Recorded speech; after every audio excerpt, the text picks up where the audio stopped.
Hi, it's Erica here, and this is one of the Demo Plus workshop tags. And on one side we've got this mottled textural effect, and on the other side we've got some stenciling and stamping. So I'll start with this side. I've done this tag on the MDF board. I've already pre-coloured this side, but I'm just going to colour this one now. Just put a little piece of tissue underneath it, and I'm going to use the fresco finish paint in chalk. Give it a quick shake. I'm not going to bother to put it on a palette, I'm just going to put it straight on and then paint it straight out. You can see a little bit goes a long way.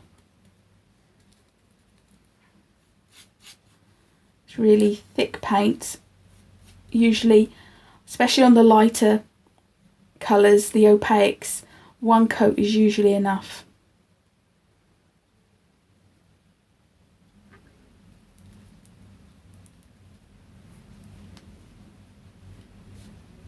And that's done. Okay, and then I just heat it with a heat gun.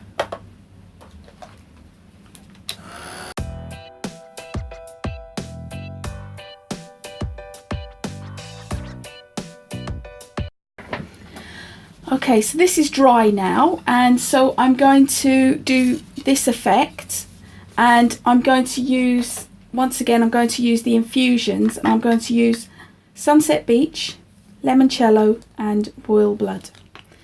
You're always going to get something different with these.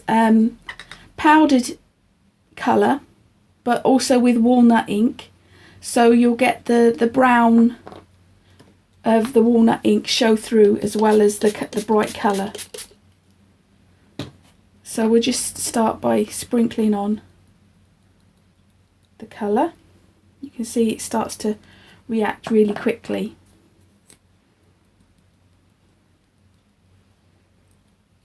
The reason I put water down first is because they can tend to spritz everywhere if you haven't got anything holding the powder in place. Now I'm going to do a little bit now, but you'll see you have to be a little bit careful not to chuck it everywhere. And then I can always use my hands to add the movement to it. Obviously you could use paper towel as well, but just want to fill out the space because I want it quite dark. So we're really going to take this to its maximum colours, and then I'm going to heat gun.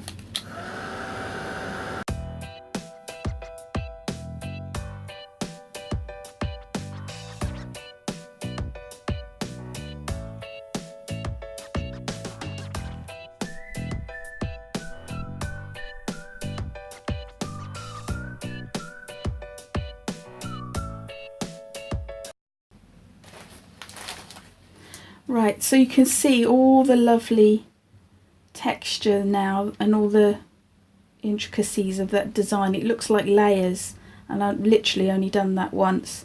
The nice thing about using it on the hardboard is you've got no warping and no change in the surface at all. It's nice and firm to take this kind of work. So these will always be water reactive, so I'm going to show you a little tip that I love to do with this. I mean, I like it as it is, but to add another detail, I'm going to put some water, this is plain water, in my hand and sprinkle it onto the work. Then I'll just leave it just for a few seconds, and you can see it start to react. You can see where it's lifting off, and then just dab it off. And there you can see all that lovely detail showing.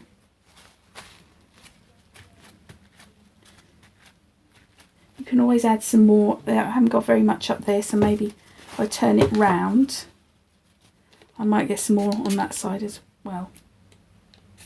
But you just have to be patient with it and just leave it just a few seconds for it to react.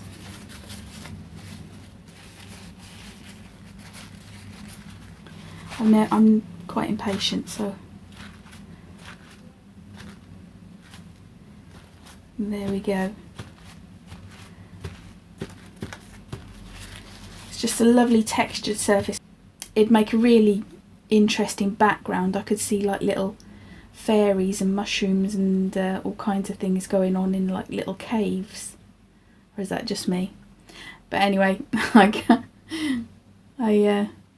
I digress. Let's get on with the rest of the tag. But anyway, it's a nice interesting background.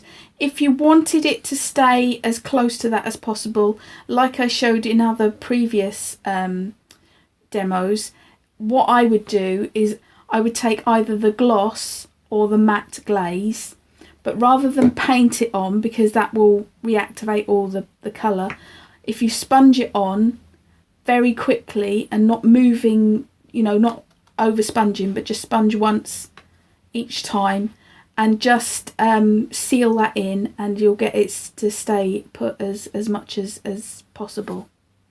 But anyway, let's get on with the second bit and clear my surfaces down.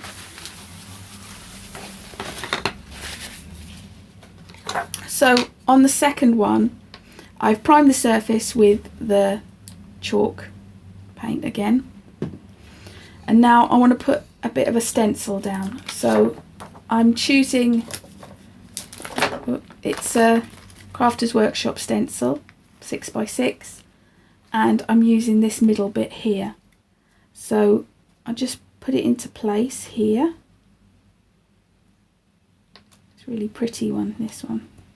Now if I'm worried about any of the little bits catching, they can be wiped away afterwards, or you can just tape them up, just get them out of the way so there's no chance of it coming through. Then I need my grunge paste and a spatula. So I've got my grunge paste here, so we just take a little piece of it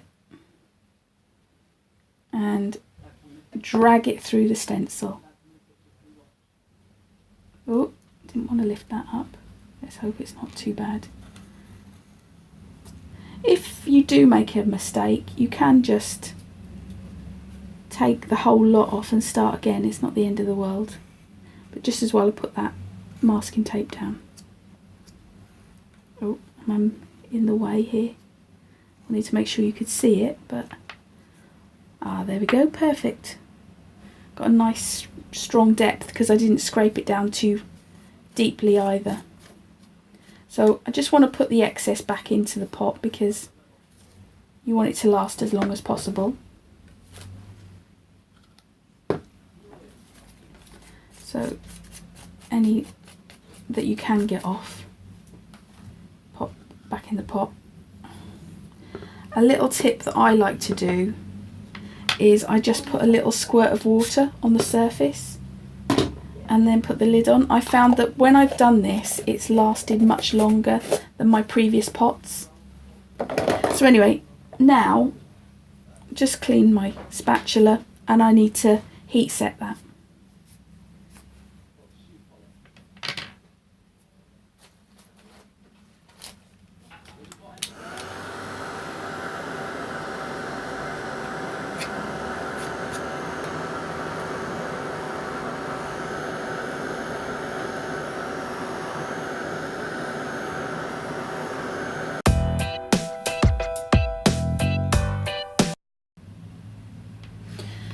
That's dry now. I do find when you heat set grunge paste, it does tend to puff a little, but I can live with that. I quite like that. It sort of rounds it. But if you wanted exactly as you put through the stencil, you might want to let it dry naturally, and it doesn't take very long to dry either, so it's not like a great deal of time. So I'm going to paint the background, and I'm going to use Dolly Mix Fresco Finish Paint. Hopefully I've got some in here. Oh yeah, plenty. And then just with a brush, brush it out.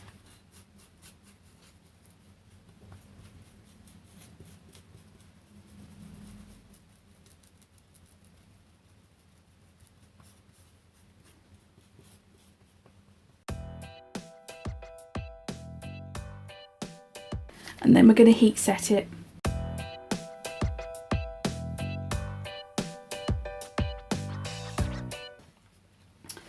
Okay, so that's all dry. I've missed a few bits, but I'm not going to worry about that too much because I'm going to do a vintage look to it, so that will cover that up anyway.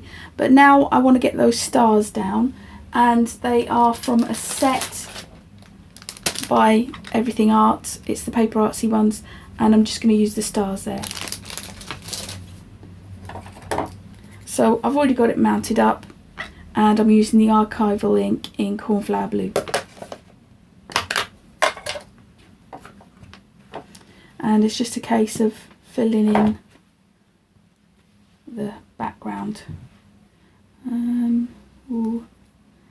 Probably best to do the middle first, work outwards. There we go, never mind. I quite like that they're not all over the place.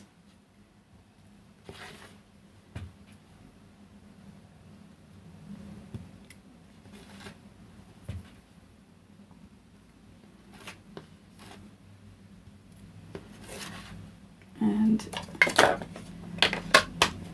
again, just heat set that just to make sure.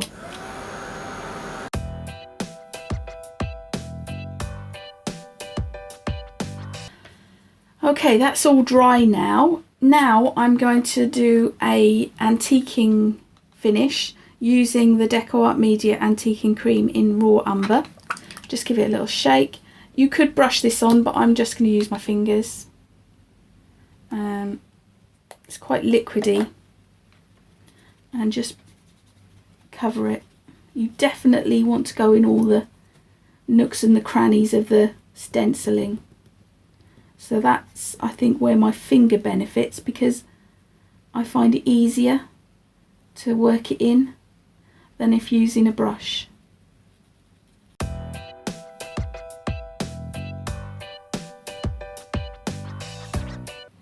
Now I'm going to heat set it again.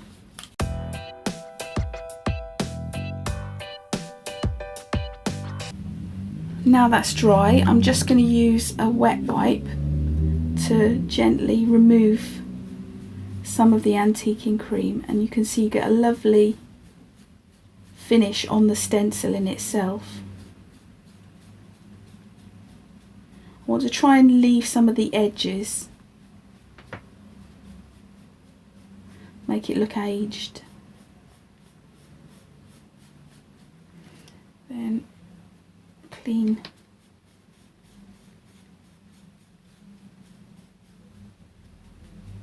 You can take as much or as little off as you want, really. And then just with a cloth, just rub it. If you go in too much with the wet, you'll just take everything off. So it's kind of a balancing act. Oh, there we go, I took too much then. So then we'll just reintroduce the wet cloth. There we go, that's better. Now my stars have disappeared on this one. I have to restamp them. Don't know why they've... Maybe I probably didn't let it dry long enough. It didn't happen last time. Oh, it's true to say, every time you get something different.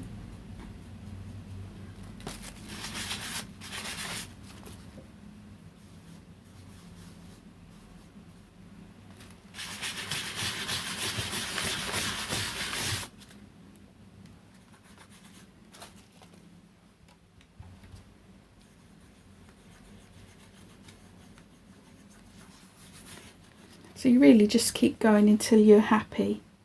I wanted to not take too much off this time. There's quite a lot taken off on that one, so it's quite different. But you can still see it looks like a vintagey kind of etching. But I need to get my stars back. I don't know why they disappeared. But like I said, I think it might be because of the paint not being dried. So we'll put them back.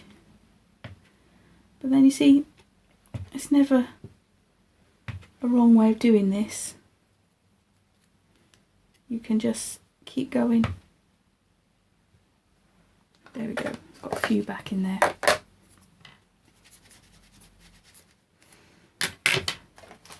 And we'll heat set.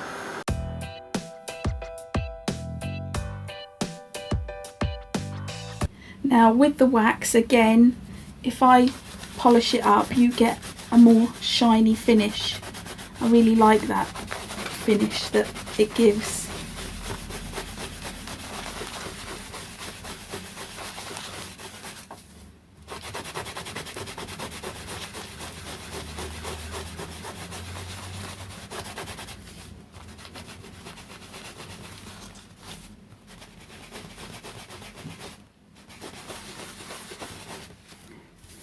There we go. Got a really sort of vintage kind of look to it now. The last thing to go on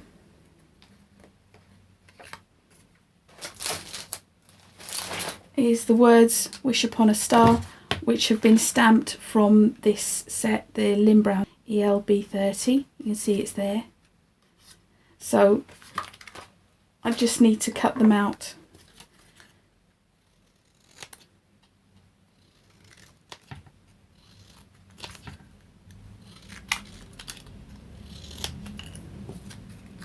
And then stick them on.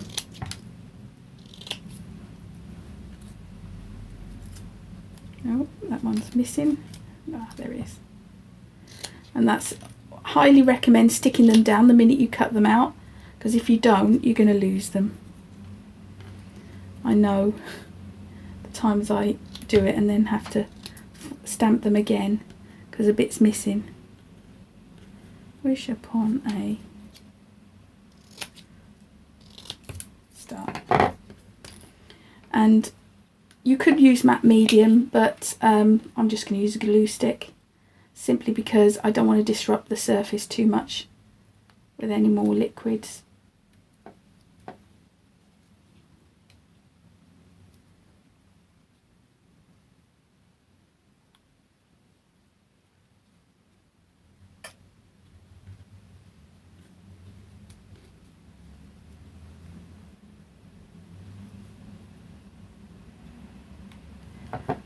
And we're done.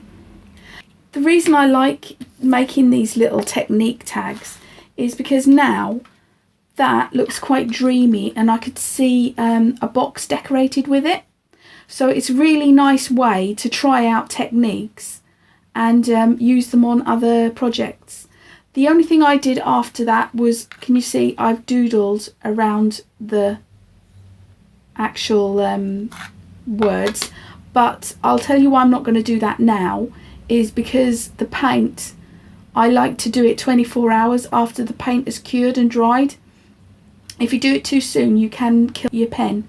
I've done it a few times now, so I'm going to leave that though, but I can show you just with the fine liner pen, I've gone round the edge, but it does look quite nice on its own as well. But it's very different, but there we go, that's every time something different comes up. So I hope you enjoyed that, and thanks for watching.